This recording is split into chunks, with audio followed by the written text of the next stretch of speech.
Welcome back to Inside the Dumpster with Alex, where here I occasionally shit on old anime for being bad. And this week's contender is Please Teacher, a one-season anime that debuted in 2002 and had some weird themes, some questionable themes, which are oddly relevant today. And by that I mean student-teacher relationships, of course. The premise here is pretty simple. Girl likes boy, boy likes teacher, teacher's an alien. Cute slice of life comedy. In all seriousness, the comedy portrayed isn't terrible, but I didn't chuckle once. It was merely passable at best. So, the characters is where I have the most distaste for this anime. Besides the teacher alien cuck fetish the main character has going on, of course. Kei Kusanagi is the main character, and he's just terrible. I dislike the character on the basis of his personality, and he's just kind of boring, which you do not want to be the main trait of your main character. Also, the voice acting in the English version, at least, bugs me. I can't explain it, but it just does. Kazumi is the other main character and love interest, and it's okay, I suppose.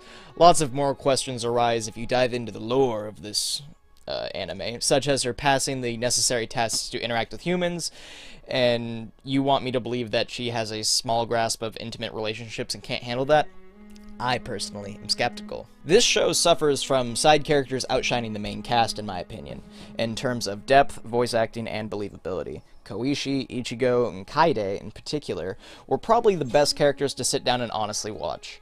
They got the best dialogue and writing, in my opinion, while Kazumi and Kei get pretty bland writing, I'd say. Moving to sound quality and visuals, the sound quality is pretty good for the time it came out, but listening to it now, there are some parts where the background music just seems a little out of place in its choice of music. I'll chalk that one up to being as part of the times and not necessarily being bad inherently.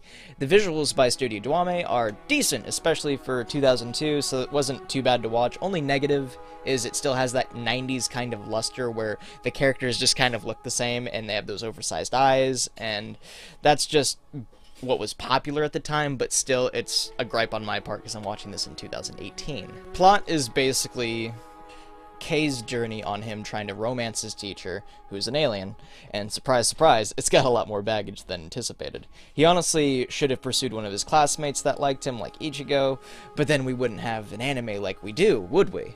Even when the plot gets somewhat dramatic after episode 9, I just don't really feel invested. If I had to say anything, it just feels a bit hollow to watch, which is kind of disappointing. So, what is my ultimate rating of this animation, and does it belong in the dumpster? I'd say, unfortunately, yes, but I wouldn't fault you for giving it a watch back in the day. But it hasn't aged well, in my opinion, and probably plays into what it didn't get into a second season. It only had a one-season spin-off in Please Twins, so I wouldn't look any more into it than you have to. I feel like this show tried romance, but falls flat in just being boring with the main cast, and me wanting to see more of the side characters interact in traditional drama slice-of-the-life type show. I would give this a rating of 1 alien cuck out of 3 dejected side characters for a rating. Unless you really like alien babes that have emotional instability, it's best to leave this one in the past where it belongs, sitting on the top of the dumpster. Anyways, this has been Inside the Dumpster with Alex, and I'll talk to you later.